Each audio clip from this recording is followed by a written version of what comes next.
I finally did it. I finally did what all of you have been telling me to do for the last 3 years.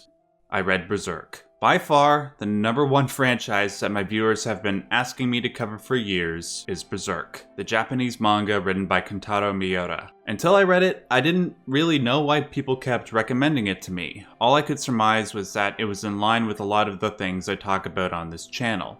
Well, now I understand, and boy do I have a lot to say. Before I begin dissecting Berserk, I want to be upfront and honest about something. I have not read all 40 volumes of the manga yet. I have only read the first 14. I knew this would worry some of you, which is why I will refrain from talking too much about the narrative. That way, I don't predict something that will be proven wrong in future volumes. Instead, I will attempt to offer insight into some of Berserk's themes and concepts. Before I do, however, I will quickly let you know that I love the story so far. I think it's absolutely brilliant, and I can't wait to see what is in store with the other 26 volumes. Now, as for Berserk's concepts, it's quite clear to me now why you guys kept recommending this to me. Berserk is one big mishmash of all the things I talk about on my channel. The nature of consciousness, the link between the mind and the material world, religious symbolism, and,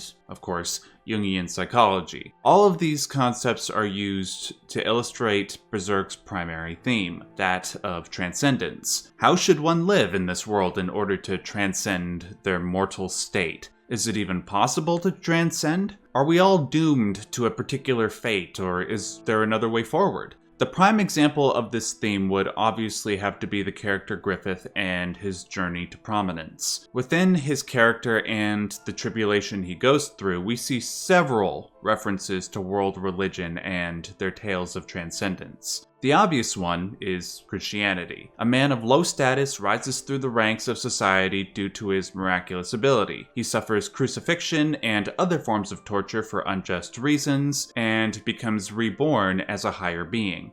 Did I just describe Jesus Christ, or did I just describe Griffith? Obviously, though, Griffith's life isn't a direct parallel to that of Christ. Rather, Griffith's character seems to be an amalgamation of different, let's say, god-men throughout religious history. Given the way he is crucified in chapter 40 of the manga, the life of Saint Sebastian could have been a possible reference. In the Catholic Church, Saint Sebastian achieved his sainthood for being a martyr of the Christian faith. At one point, during the Roman persecution of Christians, Sebastian was tied to a tree and shot with arrows. In this one particular picture of Griffith, we see him punctured in several places just like Saint Sebastian. I'd also like to reference a concept that I discussed very recently in a video I did on a game called Nier Automata. One thing that Nier and Berserk share in common are godlike beings that are androgynous. Believe it or not, androgynous gods are very commonplace in world religion. When our ancestors personified their gods as androgynous, they were often trying to describe the god that birthed the universe. Who was the being that contained all of the universe within him and then brought it forth? Well, if all of creation was united in one being, it might make sense to illustrate that being as both male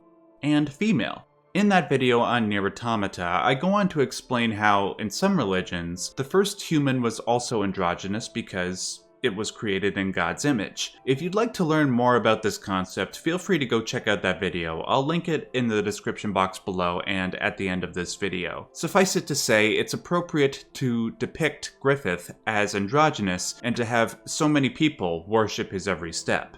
Now, of course, I do not wish to ignore the fact that many of Griffith's actions in the Golden Age arc are anything but saintly, but what I am pointing out is that to many in the story, he was a symbol of the mythological concept of the god man. But unlike the one god in which everything is perfectly unified, Griffith is still mortal and imperfect. This is a fact that is as obvious to Griffith as it is to his band of hawks. They all know that if it weren't for the efforts of Guts, Griffith's godlike status may not have been achieved. In this way, Guts is both the metaphorical and metaphysical shadow of Griffith. Putting it another way, Guts is the yin to Griffith's yang.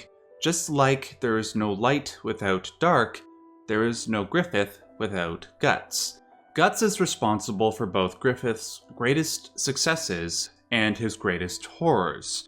Due to this fact, Griffith simultaneously needs Guts just as much as he despises him. For better and for worse, as long as Guts lives, so shall Griffith, as evidenced by what Griffith says in chapter 49. When Griffith is lying in his cell, emaciated and on the brink of death, he says the following, quote, "Only him, like lighting on a dark night, he rises up within me, blazing. That alone is the bond which keeps my consciousness from vanishing amidst the numbness." Unhappy at this state of affairs, Griffith does what he can to push his shadow away and transcend it. That is, after he has the duel with Guts in the middle of the Golden Age arc. Griffith tortures his shadow for even existing when he sacrifices the Band of the Hawks and violates Casca in the Temporal Junction. However, not even this ensured Guts' death, as the Skull Knight comes in to save him at the last moment.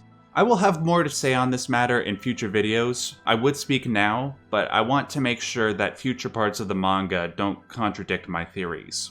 I would like to move on to something that I'm sure is going to cause a few of the hardcore Berserk fans some anxiety.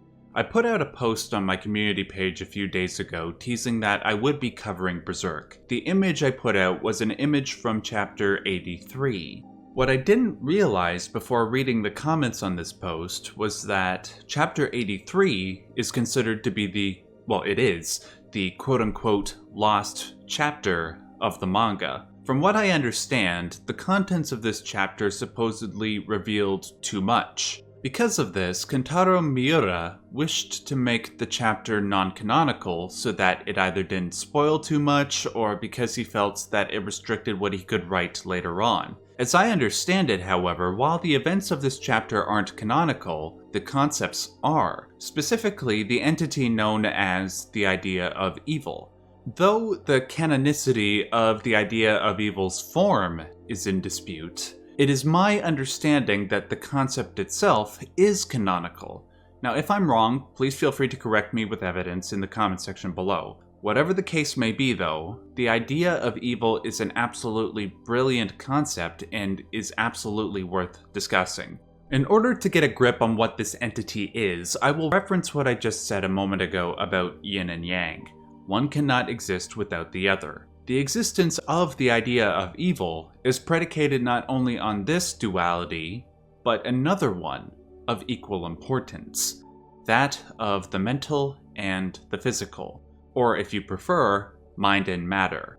Matter only exists if there is a mind to observe it, and mind would not exist if matter had not created it. The material world is in part the mind, and the mind is in part the material world. This duality of mind and matter has been the subject of much speculation in the realms of both psychology and metaphysics. One of the more famous concepts is one that I have regularly discussed on this channel. In fact, I think it is this concept that made people suggest Berserk to me in the first place. That is, of course, the concept of synchronicity, as put forth by Carl Jung. Now, before people roll their eyes at another Jung reference, I will just note that the idea of evil makes explicit reference to Jung's concept of the collective unconscious. So it's not like I'm desperately trying to draw another connection to Jung. The idea of evil is based on psychoanalytic theory. With that brief aside out of the way, let's get back to business. As some of you already know, synchronicity is a phenomenon that occurs when the contents of your mind line up with contents that appear in real life. I'll give you the example I always give. Imagine that you have a dream about somebody that you haven't seen in 10 years. The next day, you happen to run into that person. That's synchronicity.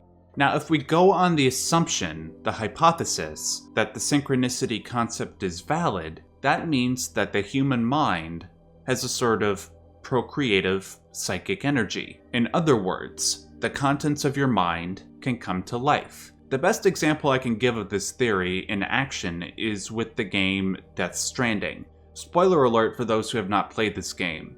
In Death Stranding, the products of one's mind, specifically one's dreams, can manifest on a different plane of existence, in a different dimension. It's actually one that you can visit. In Berserk, it seems like the same basic concept applies. The idea of evil describes itself as having been willed into existence by human beings. Human beings desired a reason, a meaning for their life and all the suffering it entailed. This desire was held by humanity as a whole. It was a dream housed within the collective consciousness of the human species, a force that transcends individuals. It was the psychic energy inherent to the collective unconscious that birthed the idea of evil. Just like how one's dreams exist on another plane of consciousness in Death Stranding, the idea of evil exists on another plane of consciousness in Berserk. What's interesting, though, is that the manga describes the idea of evil as being synonymous with what we would call God.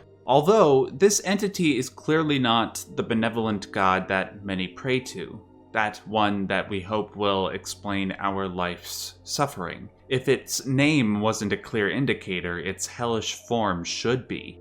I suppose it kind of makes sense that it looks the way it does. If human beings are mortal and sinful, and their consciousness is much lower than that of many other entities in the cosmos, their collective conception of God would reflect their nature.